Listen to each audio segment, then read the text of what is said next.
Dear students, today we will be looking into the third chapter of academic writing in the second semester. മൂന്നാമത്തെ യൂണിറ്റിൻ്റെ പേര് the process of writing എന്നാണ്.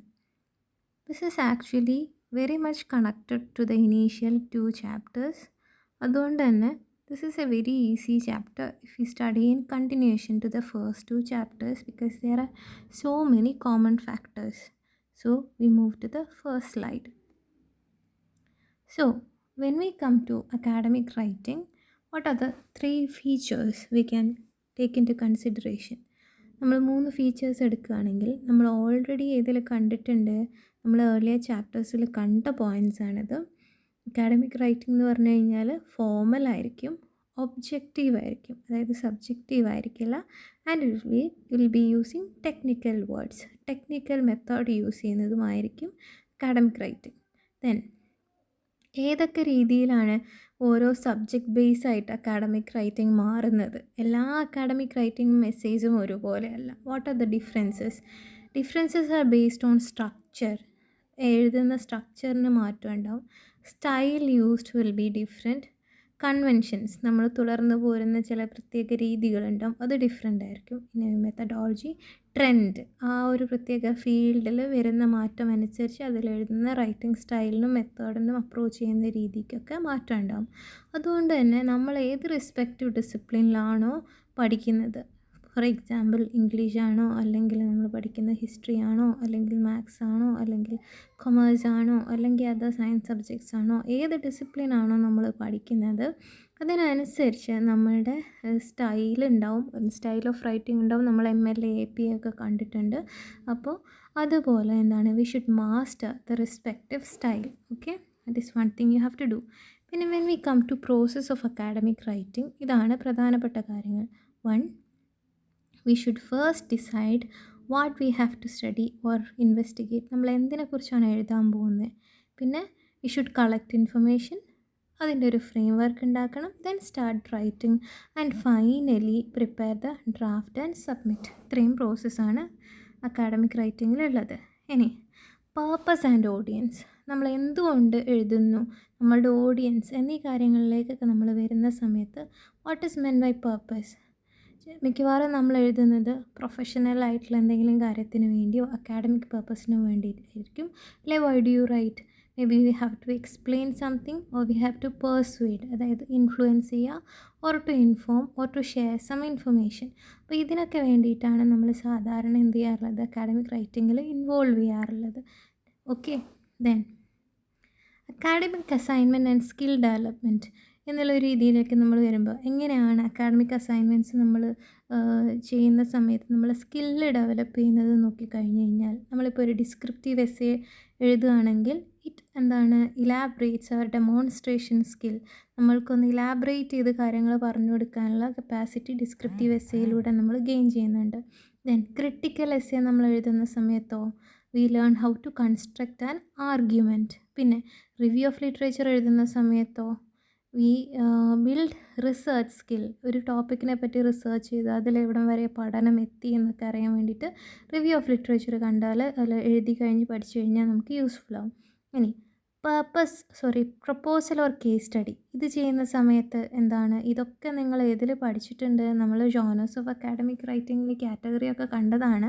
അപ്പോൾ proposal or case study പഠിക്കുന്ന സമയത്ത് എന്താ സംഭവിക്കുക, നമ്മളൊരു പ്രൊഫഷണൽ പ്രാക്ടീസാണ്. നമ്മളൊരു ജോലിയിലേക്കൊക്കെ കയറി കഴിയുമ്പോൾ ഒരു പ്രപ്പോസൽ സബ്മിറ്റ് ചെയ്യണം, ഒരു കേസ് സ്റ്റഡി നടത്തണം, അതാണ് നമ്മളുടെ ഫീൽഡ് എന്ന് വെച്ച് കഴിഞ്ഞാൽ അതിനൊരു പ്രൊഫഷണൽ പ്രാക്ടീസാണ് ഇത് അത്തരത്തിലുള്ള അക്കാഡമിക് ആക്ടിവിറ്റീസിൽ ഇൻവോൾവ് ചെയ്യുന്നത് അറ്റ് കോളേജ് ലെവൽ. നൗ ഇനി നമ്മൾ എങ്ങനെയാണ് പ്രോസസ് ഓഫ് അക്കാഡമിക് റൈറ്റിങ്ങിൻ്റെ വലിയൊരു ഫാക്ടറാണ് ഓഡിയൻസ് അനാലിസിസ് എന്ന് പറയുന്നത്. നമ്മൾ ആർക്ക് വേണ്ടി എഴുതുന്നു നമ്മൾ കൃത്യമായിട്ട് പഠിച്ചു വെക്കണം. Who are we writing for, ആർക്ക് വേണ്ടിയിട്ടാണ് നമ്മൾ എഴുതുന്നത്. What do I expect my readers to know, നമ്മളെ റീഡേഴ്സ് എന്തൊക്കെ അറിയുന്ന ആൾക്കാരാവണമെന്നാണ് നമ്മൾ എക്സ്പെക്റ്റ് ചെയ്യുന്നത്. What do I want my readers to think, എന്താണ് എൻ്റെ ഓതേഴ്സ് ഈ റീഡേഴ്സ് തിങ്ക് ചെയ്യേണ്ടത് when they finally read the article. ഞാൻ എഴുതുന്ന ആർട്ടിക്കിൾ വായിക്കുന്ന സമയത്ത് റീഡേഴ്സ് എന്ത് മനസ്സിലാക്കണമെന്നാണ് ഞാൻ എക്സ്പെക്റ്റ് ചെയ്യുന്നത്. What do my readers already know, എന്താണ് അവർക്ക് ഓൾറെഡി അറിയാവുന്നത്. ഇതൊക്കെ കണക്കിലെടുത്തുകൊണ്ട് വേണം എഴുതാൻ വേണ്ടിയിട്ട്. അതായത് നമ്മളെ ടാർഗറ്റിംഗ് ഓഡിയൻസിനെ കുറിച്ച് നമുക്ക് കൃത്യമായിട്ടുള്ള ഐഡിയ വേണം during the process of writing. അപ്പോൾ നമ്മൾ depending about the academic level of the audience or the readers നമ്മൾ അതിനനുസരിച്ച് നമ്മളെ റൈറ്റിംഗ് സ്റ്റൈലും അപ്രോച്ചിങ് സ്റ്റൈലും മാറ്റിയെടുക്കണം ഇൻ ഷോർട്ട്. ഇനി ചൂസിങ് അപ്രോപ്രിയേറ്റ് വോയിസ്. ഇനി നമ്മൾ എഴുതുന്ന സമയത്ത് നമ്മൾ സെലക്ട് ചെയ്യുന്ന voice according to grammar should be third person ആവുന്നതാണ് നല്ലത്. ആ തേർഡ് പേഴ്സൺ ആകുമ്പം തന്നെ അതിലും പ്ലൂരൽ സെലക്ട് ചെയ്യുന്നതാണ് നല്ലത്. അപ്പോൾ ബ്രോഡർ ഓഡിയൻസിനെ അഡ്രസ്സ് ചെയ്യുന്ന പോലെയാവും. പിന്നെ ജെൻഡർ ന്യൂട്രാലിറ്റി ആവും. ഹി ഓർ ഷീ ഒക്കെ യൂസ് ചെയ്ത് കഴിഞ്ഞാൽ അത് പെണ്ണിനെ പറഞ്ഞു ആണിനെ പറഞ്ഞു എന്നുള്ള രീതിയിലാക്കുന്നതിന് പകരം ജെൻഡർ ന്യൂട്രൽ ആക്കുന്ന third person plural usages use ചെയ്യുന്നതാണ് നല്ലത്. അതുപോലെ തന്നെ ഒരിക്കലും I think, in my opinion എന്നൊന്നും അക്കാഡമിക് ആയിട്ടുള്ള ഫോർമൽ ആയിട്ടുള്ള സ്പേസിൽ നമ്മൾ യൂസ് ചെയ്യാൻ പാടില്ല. Then process of writing academic essays നമ്മൾ ഒന്നും കൂടി ഡീറ്റെയിൽ ആയിട്ട് നോക്കുകയാണെങ്കിൽ ആദ്യം നമുക്ക് ഇൻട്രൊഡക്ടറി പാരഗ്രാഫാണ് വരിക. അതിൽ നമ്മൾ മെയിൻ ഐഡിയാസും ബാക്ക്ഗ്രൗണ്ടും പറയുന്നു. പിന്നീട് ബോഡി പാരഗ്രാഫ് വരും. അതാണ് ഒരു എസ്സേൻ്റെ മെയിൻ പാർട്ട് എന്ന് പറയുന്നത്. പിന്നെ there are 3 types of sentences in body paragraph. that is ഒരു ടോപ്പിക് സെൻറ്റൻസ് ഉണ്ടാവും, അതായത് ആ പാരഗ്രാഫിലെ മെയിൻ പോയിൻ്റ് പറയുന്ന സെൻറ്റൻസ് ഉണ്ടാവും. പിന്നെ അതിൻ്റെ സപ്പോർട്ട് ചെയ്യുന്ന സെൻറ്റൻസ് ഉണ്ടാവും. പിന്നെ ആ പാരഗ്രാഫിനെ ഒരു കൺക്ലൂഡ് ചെയ്യുന്നതോ അല്ലെങ്കിൽ അടുത്ത പാരഗ്രാഫിലേക്ക് ട്രാൻസിഷന് ഹെൽപ്പ് ചെയ്യുന്ന ഒരു സെൻറ്റൻസ് ഉണ്ടാവും. ഈ ഒരു മെത്തേഡിലാണ് ബോഡി പാരഗ്രാഫ് പോവുക. ഓക്കെ, അപ്പോൾ ഇത്രയും കാര്യങ്ങളാണ് ബോഡി പാരഗ്രാഫിൽ വരിക. പിന്നീട് എന്താണ്, എങ്ങനെയാണ് ബോഡി പാരഗ്രാഫിൻ്റെ എണ്ണം കൂടുകയും കുറയുകയും ചെയ്യുക? ഇറ്റ് ഡിപ്പെൻഡ്സ് അപ്പോൺ വാട്ട്, എത്ര പോയിൻറ്റ്സ് നമുക്ക് കൺവേ ചെയ്യാനുണ്ട് നമ്മളുടെ റീഡറിനോട് എന്നുള്ള പോലെ ഇരിക്കും. അതിനനുസരിച്ച് അക്കാഡമിക്സിൻ്റെ വലിപ്പം കുറയുകയും കൂടുകയും ചെയ്യും. ഇതൊക്കെ ഇതിൻ്റെ ഒരു ബേസ് നമ്മൾ കഴിഞ്ഞ ചാപ്റ്ററിൽ കണ്ടിട്ടുണ്ട്. പിന്നെ കൺക്ലൂഷനാണ് ഉണ്ടാവുക. അതിലെന്താണ്, കൺക്ലൂഡിങ് ഐഡിയാസ് പറയുന്നു, ന്യൂ ഐഡിയാസ് ഒന്നും പറയില്ല, സമ്മറൈസ് ചെയ്യാണ് ചെയ്യുക ഇൻ ടോട്ടൽ. ഇനി സ്റ്റെപ്സ് ഇൻ പ്ലാനിങ് ആൻഡ് എസ്സേയിലേക്ക് നമ്മൾ പറയുന്ന സമയത്ത് ആദ്യം നമ്മൾ എന്താ ചെയ്യേണ്ടത്, പ്രീ റൈറ്റിങ്ങിൽ ഇൻവോൾവ് ചെയ്യണം. പ്രീ റൈറ്റിംഗ് എന്ന് പറഞ്ഞാൽ ബ്രെയിൻ സ്റ്റോമിംഗ് ആണ്. പിന്നെ നമ്മൾ റൈറ്റിങ്ങിലേക്ക് പോകുന്നു. അപ്പം നമ്മൾ എസ്സേ ഡ്രാഫ്റ്റ് ചെയ്യുന്നു. Then last what do we do, we revise ചെയ്യാണ് ചെയ്യുന്നത്. At the end point we revise ചെയ്യുക എന്ന് പറഞ്ഞാൽ എഡിറ്റ് ചെയ്യും, വീണ്ടും റിവൈസ് ചെയ്യുകയും ചെയ്യുന്ന പ്രോസസ്സാണ്. ഇനി ഇതിൽ ഓരോന്നിലേക്കും സ്പെസിഫിക്കലി നമുക്കൊന്ന് നോക്കാം. ഇനി പ്രീ റൈറ്റിങ്ങിൽ എന്തൊക്കെയാണ് വരിക, വി ഗ്യാദർ ഐഡിയാസ്, കുറേ ഐഡിയാസ് ഗ്യാദർ ചെയ്യുന്നു, അത് ഓർഗനൈസ് ചെയ്യുന്നു, അതേത് ഓർഡറിലാണ് ഓർഗനൈസ് ചെയ്യേണ്ടതെന്ന് ഡിസൈഡ് ചെയ്യുന്നു, പിന്നെ ഏത് ഓഡിയൻസിനെയാണ് നമ്മൾ അഡ്രസ്സ് ചെയ്യേണ്ടതെന്ന് ഐഡൻറ്റിഫൈ ചെയ്യുന്നു. ഇത്രയാണ് പ്രീ റൈറ്റിങ്ങിൽ ചെയ്യുന്നത്. ഇനി ബ്രെയിൻ സ്റ്റോമിങ്ങിൽ എന്തൊക്കെയാണ് വരിക, ബ്രെയിൻ സ്റ്റോമിങ്ങിൽ നമ്മൾ എന്തൊക്കെ ചെയ്യും, നമ്മളൊരു കീവേഡ്, നമ്മൾ റിസർച്ച് ടോപ്പിക് എന്താണ്, നമ്മൾ എന്തിനെക്കുറിച്ചാണ് എഴുതാൻ പോകുന്നത് എന്നുള്ള ഒരു കീവേഡ്, കുറച്ച് കീവേഡ്സ് ഐഡൻറ്റിഫൈ ചെയ്യുന്നു. അതിനെക്കുറിച്ച് ആലോചിച്ച് നമ്മൾ തിങ്ക് ചെയ്ത് അതുമായിട്ട് ബന്ധപ്പെട്ടുള്ള കാര്യങ്ങളൊക്കെ നോട്ട് ഡൗൺ ചെയ്യുന്നു. പിന്നീട് നമ്മൾ ടോപ്പിക്കൊക്കെ സബ് ഡിവൈഡ് ചെയ്യുന്നു. പിന്നെ പറ്റുമെങ്കിൽ നമ്മൾ ഐഡിയാസ് ഒരു നമ്മളുടെ കൂടെയുള്ള ഒരു കൊളീഗിനോട്, സെയിം ഏരിയ പഠിക്കുന്ന ഒരാളോട് ഡിസ്കസ് ചെയ്താൽ നന്നാവും, വർക്കിംഗ് വിത്ത് എ പാർട്ട്ണർ. പിന്നെ അടുത്തത് എന്താ ചെയ്യേണ്ടത്, ഓർഗനൈസിങ് ആൻഡ് ഔട്ട്ലൈനിങ് എന്ന് പറഞ്ഞാൽ എന്താണ്, ഈ സബ് ടോപ്പിക്സ് ഒക്കെ സെലക്ട് ചെയ്ത് ഓർഗനൈസ് ചെയ്ത് റിസോഴ്സസ് ഒക്കെ കളക്ട് ചെയ്യാൻ തുടങ്ങുക. പിന്നെ കൃത്യമായിട്ട് സബ് ടോപ്പിക്സ് എന്ത് ചെയ്യുക, നമ്മൾ ഓർഡർ ചെയ്യാൻ തുടങ്ങുക. അതായത് മെയിൻ ടോപ്പിക്കിൻ്റെ അണ്ടറിൽ സബ് ടോപ്പിക്ക് ഓർഡർ ചെയ്യാൻ വേണ്ടിയിട്ട് തുടങ്ങാം. ഇനി അടുത്ത മെയിനായിട്ടുള്ളൊരു പേർപ്പസ് എന്ന് പറയുന്നത് റൈറ്റിംഗ് എ തിസിസ് സ്റ്റേറ്റ്മെൻ്റ് ആണ്. തിസിസ് സ്റ്റേറ്റ്മെൻറ്റ് എന്ന് പറഞ്ഞാൽ ഒരു എസ്സേയുടെ ബാക്ക് ബോണാണ്. നമ്മൾ മെയിൻ കാര്യം പ്രസ്താവിക്കുന്നതിനാണ് തിസിസ് സ്റ്റേറ്റ്മെൻറ്റ് എന്ന് പറയാം. മാക്സിമം 1-2 സെൻറ്റൻസേ കാണുള്ളൂ. എന്താണ് നമ്മൾ പ്രൂവ് ചെയ്യാൻ പോകുന്നത് എന്നുള്ളതിനെക്കുറിച്ച്, അല്ലെങ്കിൽ എന്തിനെക്കുറിച്ചാണ് സംസാരിക്കാൻ പോകുന്നത് എന്നുള്ളതിനെക്കുറിച്ചാണ് എഴുതാൻ പോകുന്നത്. അതിനെയാണ് നമ്മൾ തിസിസ് സ്റ്റേറ്റ്മെൻറ്റ് എന്ന് പറയുക. It is backbone of an essay. അപ്പോൾ നമ്മളുടെ എസ്സേയുടെ ഒരു സ്റ്റൈൽ എന്ന് പറഞ്ഞു കഴിഞ്ഞാൽ ഒരു ഇൻവേർട്ടഡ് പിരമിഡ് പോലെ ഉണ്ടാവും. കാരണം ഏറ്റവും ഇമ്പോർട്ടൻ്റ് ആയിട്ടുള്ള ഐഡിയ മുകളിൽ പറഞ്ഞ് തിസിസ് സ്റ്റേറ്റ്മെൻറ്റ് അനൗൺസ് ചെയ്ത് പിന്നെ അതിന് പ്രാധാന്യം കുറഞ്ഞത് ആ ഓർഡറിൽ. അപ്പോൾ ഒരു ഇൻവേർട്ടഡ് പിരമിഡ് സ്റ്റൈലിലാണ് തിസിസ് സ്റ്റേറ്റ്മെൻറ്റ് ഉണ്ടാവുക. ഓക്കെ, പിന്നെ ഐഡിയൽ തിസിസ് സ്റ്റേറ്റ്മെൻറ്റ് എത്ര ഉണ്ടാവുക എന്ന് പറഞ്ഞല്ലോ, 1-2 സ്റ്റേറ്റ്മെൻറ്റേ ഉണ്ടാവുള്ളൂ. പിന്നെ depending upon the nature of essay we are writing, നമ്മൾ എന്ത് തരത്തിലുള്ള എസ്സേ ആണോ എഴുതുന്നത് അതിനനുസരിച്ച് ചിലപ്പോൾ നമ്മൾക്കൊരു ആർഗ്യുമെൻറ്റേറ്റീവ് തിസിസ് സ്റ്റേറ്റ്മെൻ്റ് ആയിരിക്കാം, ആർഗ്യൂ ചെയ്യാനാണെങ്കിൽ എക്സ്പോസിറ്ററി തിസിസ് സ്റ്റേറ്റ്മെൻ്റ് ആയിരിക്കാം, if we are explaining something. അപ്പോൾ ഓരോന്നിനനുസരിച്ച് മാറി വരും.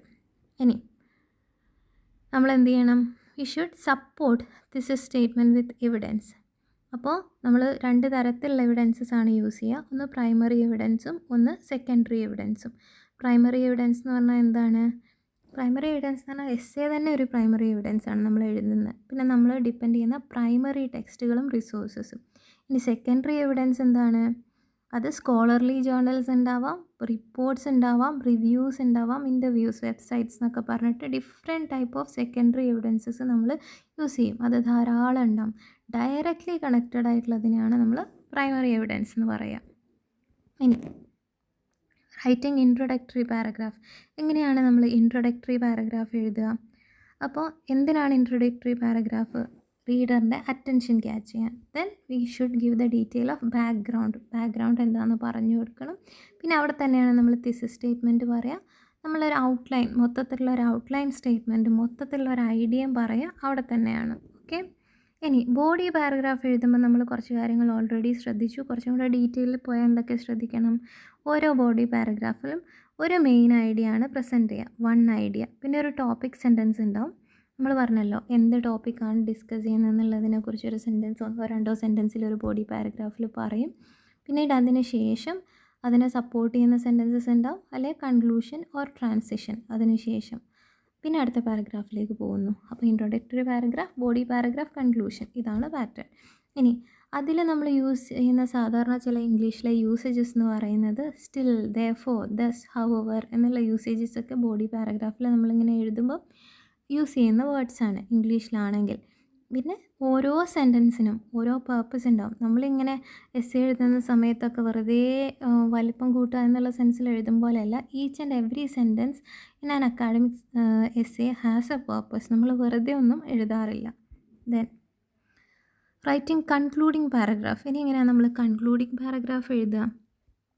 സാധാരണ കൺക്ലൂഡിങ് പാരഗ്രാഫ് തുടങ്ങുക ഒരു ട്രാൻസിഷണൽ വേർഡോ ഫ്രേസോ യൂസ് ചെയ്തിട്ടാണ്. For example, to conclude, to sum up, in summary, to summarise എന്നൊക്കെ പറഞ്ഞിട്ടാണ് നമ്മൾ തുടങ്ങുക. ഓക്കെ. അപ്പം നമ്മൾ എന്താണോ പറഞ്ഞിട്ടുള്ളത് അതിനെക്കുറിച്ചുള്ള ഒരു വേർഡിക്റ്റ്, ഒരു തീരുമാനം ഓൺ ആൻ ഇഷ്യൂ നമുക്ക് പറയാം. അങ്ങനെ അത് അവസാനിപ്പിക്കാം.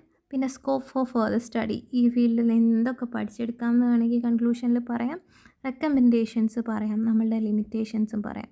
അപ്പോൾ ഇത്രയും കാര്യങ്ങളാണ് പ്രോസസ്സ് ഓഫ് അക്കാഡമിക് റൈറ്റിങ്ങിൽ നമ്മൾ കൃത്യമായിട്ടും ശ്രദ്ധിക്കേണ്ടത്.